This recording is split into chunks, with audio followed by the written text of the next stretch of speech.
Hello दोस्तों, कैसे हो आप सब। आई होप आप सब ठीक है। मैं सारमल गोदरा आप सभी का स्वागत करता हूं फिर से सपनों की उड़ान चैनल में। तो हम इस क्लास में राजस्थान में जितनी भी सभ्यताएं हैं उनके बारे में बात करने वाले हैं। और सभ्यताओं में पहली सभ्यता हम पढ़ने वाले हैं कालीबंगा सभ्यता, जो आपके पीटीडी एंड बीएसटीसी एग्जाम 2023 के लिए तैयार किया जा रहा है। उससे पहले हम राजस्थान के एकीकरण को पूरे डिटेल से पढ़ चुके हैं। अगर आपने वो क्लासें नहीं देखी है तो नीचे दिए गए लिंक पर क्लिक करके आप उन क्लासों को भी देख सकते हो। तो हम बात करने वाले हैं कालीबंगा सभ्यता की।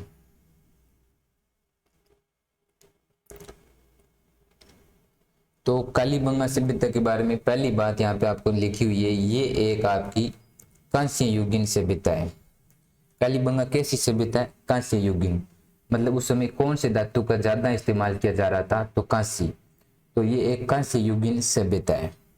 इसका आपको काल क्रम याद रखना है। 2350 ईस्वी पूर्व से 1750 ईस्वी पूर्व कौन सी पद्धति के अनुसार? आपका कार्बन डेटिंग पद्धति के अनुसार। ये काल क्रम आपको याद रखना है। 2350 ईस्वी पूर्व से 1750 ईस्वी पूर्व कार्बन डेटिंग पद्धति के अनुसार। स्थिति का याद रखना है आपको कि स्थिति में आपको याद रखना है प्राचीन सरस्वती या दसवती नदी, वर्तमान में बोलूं तो आपकी घग्गर नदी के बाएं तट पर ये स्थित है। ये आपकी सभ्यता कहाँ पर स्थित है? कौन सी नदी के किनारे स्थित है? तो आपके जो घग्गर नदी है अब वर्तमान में, उसका पुराना नाम क्या था? प्राचीन सरस्वती या दसवती। उसके बाएं तट के किनारे स्थित है। जिला कौन सा लगता है? जिला लगता है हनुमानगढ़। इसकी खोज कब हुई थी? आपकी खोज वर्ष 1952 में अमलानंद घोष द्वारा की गई थी। तो इसकी खोज कब की गई थी? आपके वर्ष 1952 में अमलानंद घोष द्वारा इसकी खोज की गई थी। नेक्स्ट है उत्खनन। तो देखो, खोज और उत्खनन में फर्क है। खोज में क्या होता है कि किसी भी मतलब सभ्यता की खोज की जाती है, यानी पता लगाया जाता है कि यहाँ पर सभ्यता है। उत्खनन मतलब उस पता लगाने पर उसको कार्य स्टार्ट कर दिया जाता है कि देखते हैं यहाँ पर सभ्यता है या नहीं, तो उसको बोलते हैं उत्खनन। तो उत्खनन का आपका कार्य स्टार्ट किया गया था 1961 से 1969 तक चला था आपका। बीबी लाल, बीके थापर, जेवी जोशी, एमडी खरे, केएम श्रीवास्तव तथा एएसजी जैन द्वारा। इन सभी बंदों को आपको नाम याद रखने कि उत्खनन में कौन कौन से व्यक्ति थे। तो बीबी लाल, बीके थापर, जेवी जोशी, एमडी खरे, केएम श्रीवास्तव और एसजी जैन द्वारा। खोज किसने की थी? अमलानंद घोष द्वारा 1952 में। कार्य कब स्टार्ट किया गया था? 1961 में। और चला कब था? 1961 से 1969 तक। और इसमें वो अन्य व्यक्ति साथ में थे, वो आपको याद रख लेना है। नेक्स्ट है यहाँ पे कालीबंगा का नामकरण। कालीबंगा का नामकरण उत्खनन से प्राप्त काले रंग की चूड़ियों के कारण। यानी इस सभ्यता का नाम कालीबंगा क्यों पड़ा, कैसे पड़ा इसका नामकरण? तो उत्खनन के समय, यानी जब इसको उत्खनन कर रहे थे तो उस समय क्या हुई थी? प्राप्त काले रंग की चूड़ियां, उसके कारण इसको बोला जाता है कालीबंगा। नेक्स्ट यहाँ पे लिखा हुआ है देश का तीसरा सबसे बड़ा पुरातात्विक स्थल है ये। यानी देश का तीसरा सबसे बड़ा क्या है? ये पुरातात्विक स्थल है। तो इसमें पहले दो कौन से आपके? एक तो आपका गुजरात में स्थित धौलवीरा और हरियाणा में राखी गढ़ी। इनके बाद ये आपका तीसरा बड़ा पुरातात्विक स्थल है। इसमें पहले दो कौन से आपके? एक तो आपका गुजरात में स्थित धौलावीरा और हरियाणा में राखी गढ़ी। ये आपकी कैसी सभ्यता थी? तो ये आपकी नगरीय सभ्यता थी। कैसी सभ्यता? नगरीय सभ्यता थी। इसका उत्खनन आपके 5 स्तरों पे किया गया था। इसका उत्खनन 5 स्तरों में किया गया था। ये कई बार एग्जाम में पूछा जा चुका है कि कालीबंगा का उत्खनन कितने स्तरों पर किया गया था? तो 5 स्तरों पे किया गया था। प्रथम 2 स्तर, जो प्रथम स्तर थे हड़प्पा सभ्यता से प्राचीन है, यानी जो आपकी हड़प्पा सभ्यता उससे भी पहले के है, प्राचीन है। वहीं आपका तीसरा, चौथा और 5वां स्तर हड़प्पा सभ्यता के समकालीन है, यानी उसके बराबर है। तो ये 5 स्तरों पर उत्खनन किया गया था। तो 2 स्तर तो आपके जो हड़प्पा सभ्यता उससे पहले के है, और जो शेष 3 स्तर है वो हड़प्पा सभ्यता के समकालीन है। तो इसके आधार पर इसको 2 भागों में बांटा। इसके आधार पर आपके 2 भागों में बांटा गया। प्राक हड़प्पा सभ्यता और हड़प्पा सभ्यता। प्राक हड़प्पा सभ्यता में हम वो पढ़ेंगे जो हड़प्पा सभ्यता से पहले के 2 स्तर हैं, और हड़प्पा सभ्यता में हम वो स्तर पढ़ेंगे जो हड़प्पा सभ्यता के समकालीन है, यानी बराबर है। तो हम पढ़ लेते हैं पहले प्राक हड़प्पा सभ्यता के बारे में। तो प्राक हड़प्पा या पूर्व हड़प्पा कालीन चरण। हड़प्पा व मोहनजोदड़ो के दुर्गों की तरह यहाँ पर भी दुर्ग के पश्चिम में तथा आवास क्षेत्र और पूर्व में स्थित है। यानी जैसे हम हड़प्पा और मोहनजोदड़ो के दुर्गों की तरह यहाँ पर भी क्या थे, दुर्ग पश्चिम में और आवास क्षेत्र आपके पूर्व में क्या थे, स्थित थे। नेक्स्ट यहाँ पे लिखा हुआ है रक्षा प्राचीरों से दुर्ग व निचले नगर के घिरे होने के स्पष्ट साक्ष्य मिला है। पश्चिमी टीलों को कालीबंगा प्रथम नाम दिया गया था। यानी जो आपके 2 टीलों पर इसकी खोज की गई थी, तो पश्चिम टीलों को इसको कालीबंगा प्रथम नाम दिया गया था।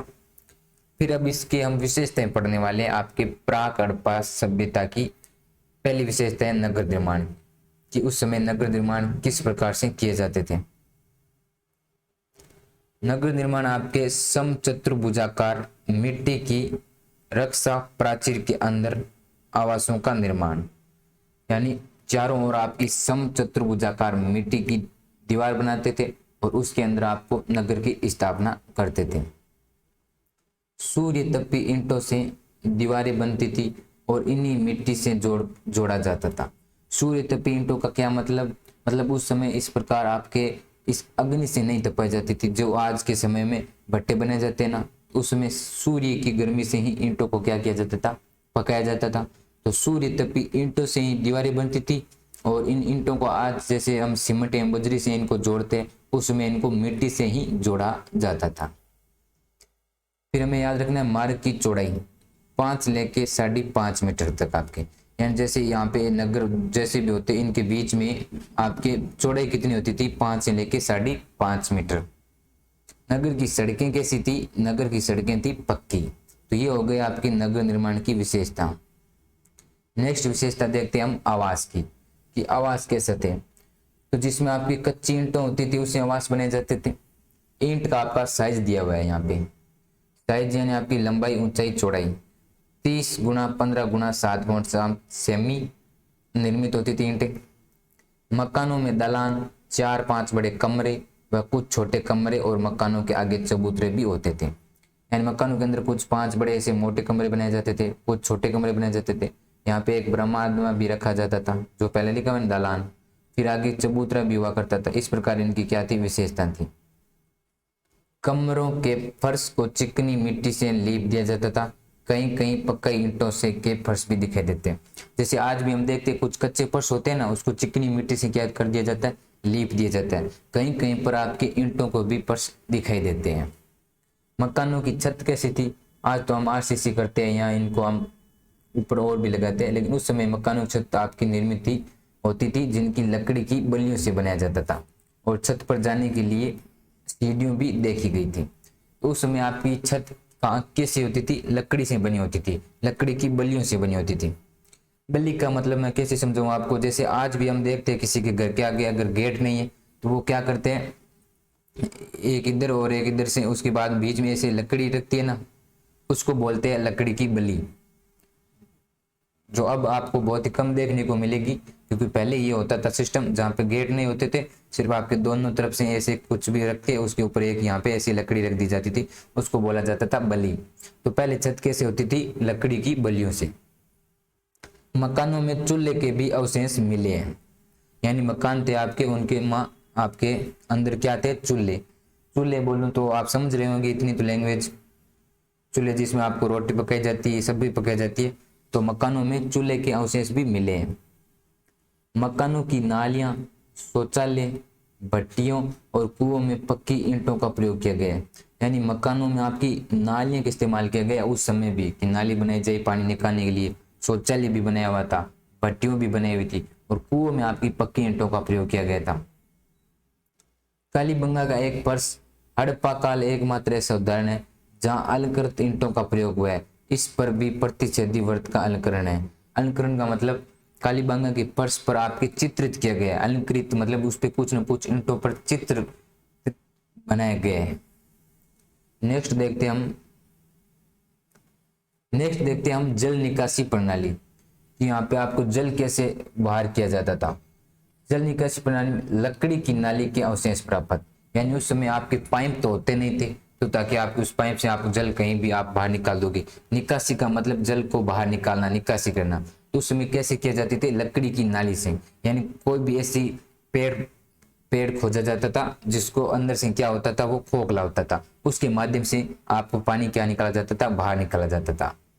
गंदे पानी को निकालने के लिए विशेष प्रकार के गोलाकार बांध होते थे।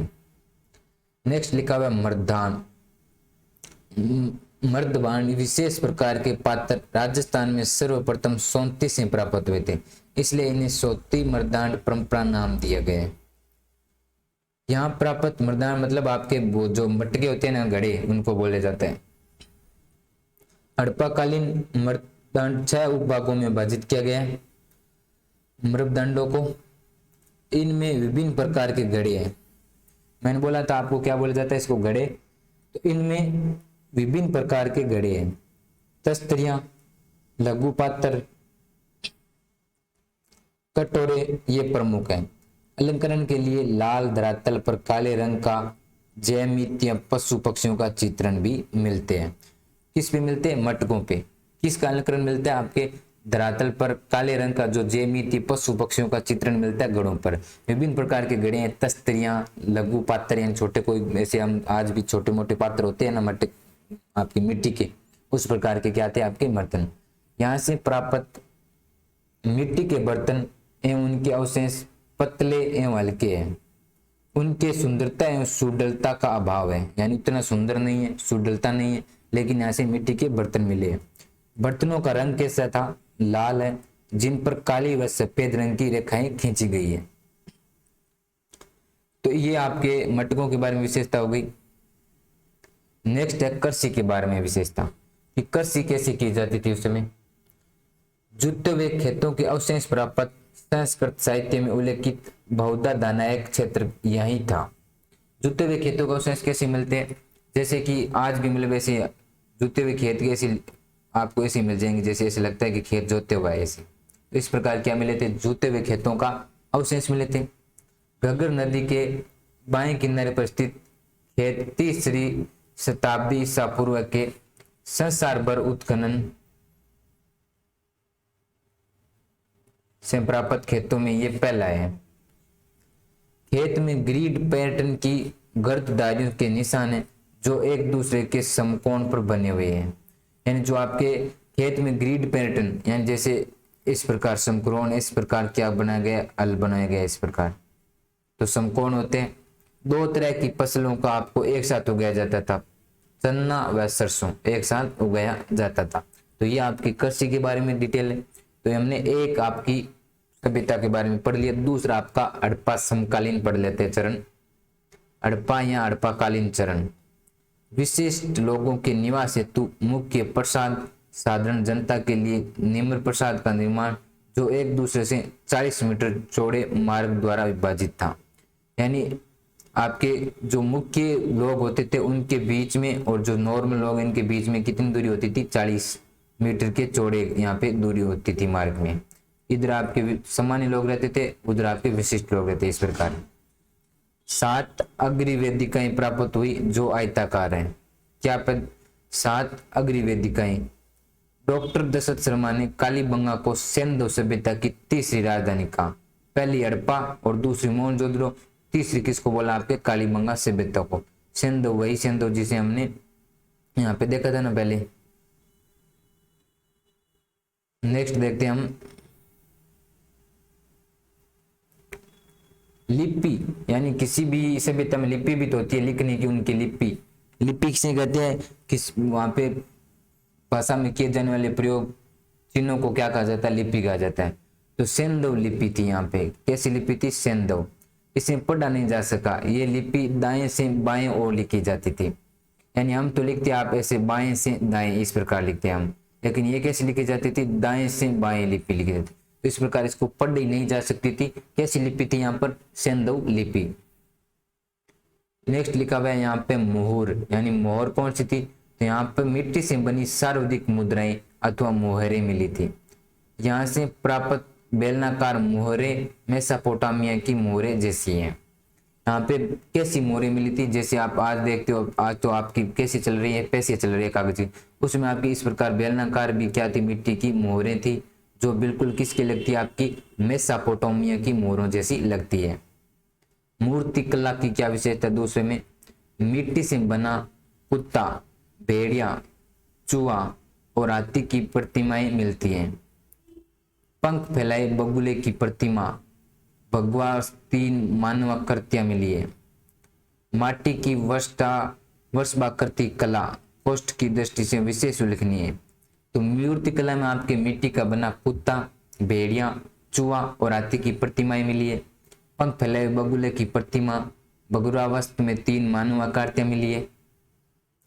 अत्यष्ट क्रिया एवं चिकित्सा, दुर्ग वाले टीले पर स्थित कब्रिस्तान से शव विसर्जन के 37 उदाहरण मिले हैं।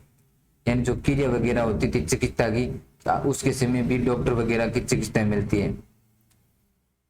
अत्यष्ट संस्कार की तीनों विधियां पूर्ण समाधिकरण, आंशिक समाधिकरण और दाह संस्कार के साक्ष्य मिले।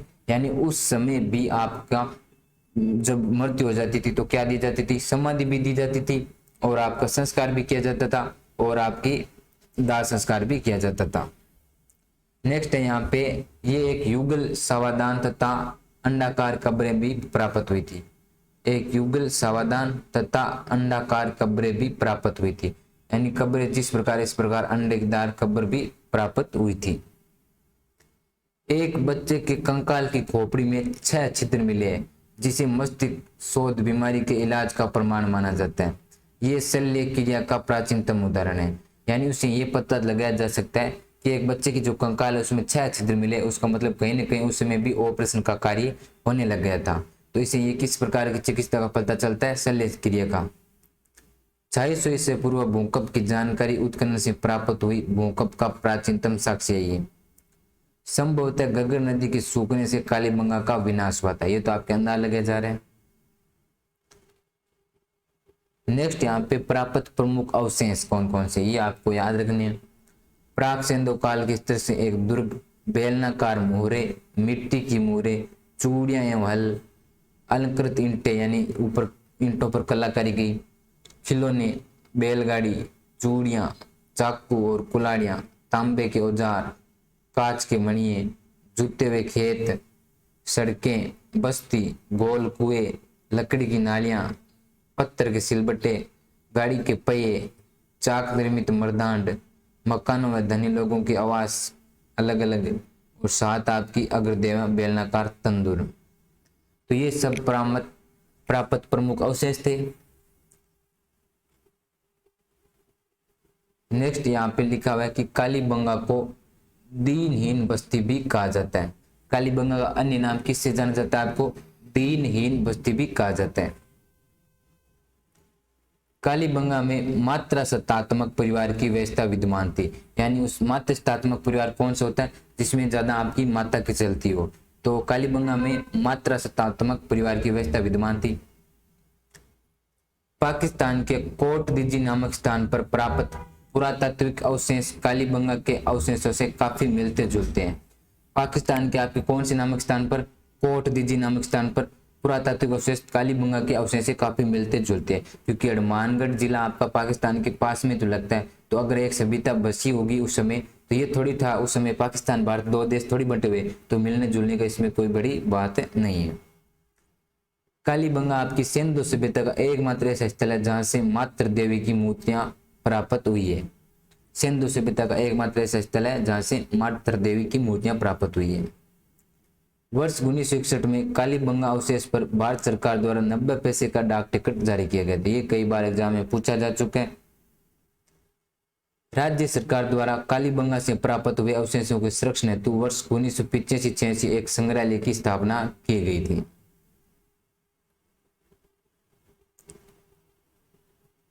नेक्स्ट इतनी आपकी कालीबंगा सभ्यताओं के बारे में इतनी बात है। तो नेक्स्ट क्लास में हम पढ़ेंगे अन्य सभ्यता जैसे आहड़, उनको पढ़ने वाले आहड़ को, बैराट को। तो इस क्लास में इतना ही। अगर आपको क्लास पसंद आई हो तो लाइक कीजिए एंड चैनल को सब्सक्राइब कीजिए।